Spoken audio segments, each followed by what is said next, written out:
وآلہ وعترته بعدد اللهم صل على محمد وآلہ وعترته بعدد كل معلوم لك. اعلیٰ حضرت امام اہل سنت الشام رضا فارسی بریلوی علیہ الرحمت الرحمن نے لکھا کہ حضور علیہ السلام کی خدمت میں ایک فرشتہ ہے جسے پوری مخلوق کا سننا عطا کیا گیا ہے.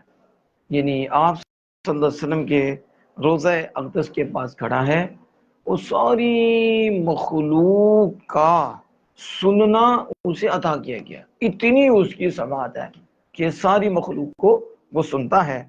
تو آپ فرماتے ہیں بخاری نے اپنی تاریخ میں، حارث نے اپنی مسند میں، ابن عاصم عقیلی طبرانی کبیر میں، اور بزار اور ابو شیخ نے کتاب العظمہ میں، ابو القاسم اصبہانی کتاب الترغیب میں، ابن جراح اپنی امالی میں، ابو علی حسن بن نصر توسی کتاب الاحکام میں، ابن عساکر اور ابن نجار سب حضرت عمار بن یاسر رضی اللہ تعالی عنہما سے روایت کرتے ہیں.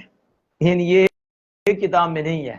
کتنی احادیث کی کتابوں میں یہ حدیث پاک آئی ہے اور اس نے سنیوں کی قسمت چمکائی ہے. رسول اللہ صلی اللہ علیہ وسلم نے فرمایا اللہ عز و جل کا ایک فرشتہ ہے جسے پوری مخلوق کا سننا عطا کیا گیا ہے.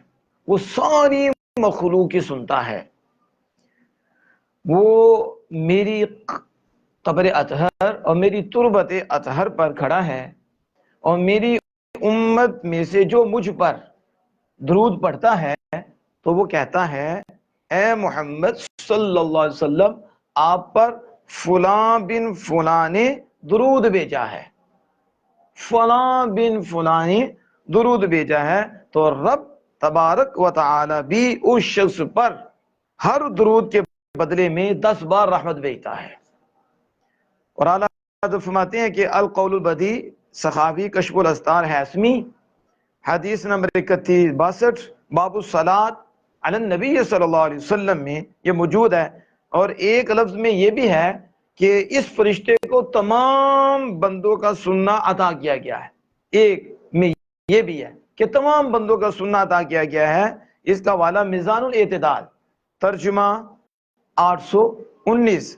اور اصبہانی کی روایت میں یہ زیادہ ہے کہ وہ فرشتہ قیامت تک سنے گا. اللہ اکبر. یہ بعد لوگوں کو کہہ سکتا تھا بس اس وقت ہی اس نے سنا اور بس ختم ہو گیا، کون سا دائمی ہے، استمرار ہے. تو حضور صلی اللہ تعالی علیہ وسلم غیب دان نبی ہیں. ہر نبی غیب دان ہے. حضور کو اللہ نے حضور کو بہت عطا فرمایا ہے. اتنا عطا فرمایا کہ حضور نے یہ فرما دیا کہ وہ قیامت تک سنے گا. یہ اب ذرا غور کریں کہ رسول اللہ صلی اللہ علیہ وسلم کی بارگاہ میں کھڑا ہے، وہ تمام مخلوق کی سن رہا ہے، اور ایک روایت میں تمام بندوں کا سن رہا ہے. اللہ، جن کے خادم کی سماعت کا عالم یہ ہے تو خود اپنی سماعت کا عالم کیا ہوگا. جب خادم کی سماعت کا عالم یہ ہے تو آقا کی سماعت کا عالم یہ کیا ہوگا. دور صدیق کے سننے والے وہ کان لالے کرامت پہ لاکھوں سلام. یہ لوگ تو کہاں سے کہاں تک گرے ہیں. یہ تو کہتے ہیں دور سے سننا اللہ کی صفت ہے. نعوذ باللہ من ذالک. اللہ دور سے سننے سے پاک ہے. یہ تو بندوں کی صفت ہے، وہ دور سے سنتے ہیں. یہاں تو فرشتہ بھی دور سے سنتا ہے. اچھا، اس کا فرشتوں کی صفت اللہ کی میں صفت مان لی ہے. شرک تو یہی ہوتی ہے نا، برابری تو یہی ہوتی ہے کہ مثلا وہ شیر ہے جس میں بہادری میں شیر کی طرح ہے، یعنی شرکت کی ہے اس میں، تو بہادری میں شیر میں بہادری دونوں میں وہ وصف ہوگا تو پھر ہی شرک ہوگا، پھر ہی برابری ہوگی. شیر میں بھی بہادری، انسان میں بہادری، اس میں اس کی تشبیہ دی ہے اور کہا زید کل اسد شیر کی طرح ہے، یعنی دونوں میں وصف پایا جا رہا ہے بہادری کا. تو یہ ایک شرکت کی بات کر رہا ہوں اور تشریک کی بات کر رہا ہوں. شریک ٹھہرانا، مخلوق کی صفت اللہ میں مان لینا، نعوذ باللہ من ذالک. یعنی کہنا کہ اللہ دور سے سنتا ہے تو پھر مخلوق بھی سنتی ہے، تو یہ تو برابری ہوگی. یعنی مخلوق کے لیے تو حدیث پاک سے ثابت ہے کہ مخلوق دور سے سنتی ہے، اور اللہ کے لیے کہا کہ انہوں نے شرک کیا ہے. یعنی کیا مطلب اللہ بھی دور سے سنتا ہے. تو یہ بھی دور سے سنتے ہیں تو یہ شرک ہو گیا. کیسی مت ماری گئی ہے کہ نعوذ باللہ من ذالک, اللہ دور سے سننے سے پاک ہے, لیکن یہ اللہ کے محبوب کریم صلی اللہ علیہ وسلم کا خادم ہے اور وہ دور تک کی آوازیں سنتا ہے اور پھر درود سن کے رسول اللہ صلی اللہ علیہ وسلم کی بارگاہ میں پیش کرتا ہے. اور یہ لطف کی بات یہ ہے کہ وہ فرشتہ کہتا ہے اے محمد صلی اللہ علیہ وسلم فلاں بن فلاں, یعنی اس حدیث پاک میں تو وہ اس کا نسب بھی بیان کرتا ہے کہ مثلا زید کے بیٹے غلام مصطفیٰ نے درود بھیجا ہے. فرشتہ تو نسب بھی جانتا ہے, بیٹا بھی جانتا ہے, باپ بھی جانتا ہے کہ یہ درود بھیجنے والا حلالی ہے, اور رسول اللہ صلی اللہ علیہ وسلم کی بارگاہ میں اس کو پیش کر رہا ہے. کتنا خوش قسمت وہ باپ ہے کہ باپ دنیا میں ہو یا قبر میں ہو, جب بیٹا درود پڑھتا ہے باپ کا نام بھی بارگاہ مصطفی میں آ جاتا ہے, رسول اللہ کی بارگاہ میں آ جاتا ہے. اور پھر درود پڑھنے والے کو جو محبت و پیار سے پڑھ رہے ہیں انہیں اس بات پہ بھی خوش ہونا چاہیے کہ تم حلالی ہو, تم رسول اللہ سے پیار کرنے والے ہو, تیرا نسب تو بارگاہ مصطفی میں پیش ہو جاتا ہے.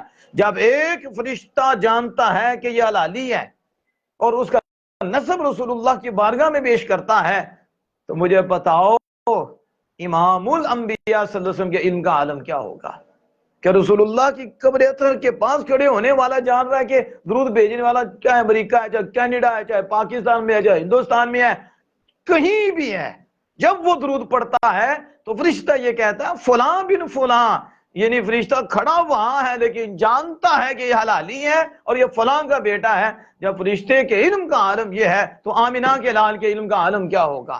زیادہ کہتے ہیں کہ بے خبر ہو جو گناہوں سے وہ آقا کیا ہے, فریاد امتی جو کرے حال زار میں, ممکن نہیں کہ خیر بشر کو خبر نہ ہو.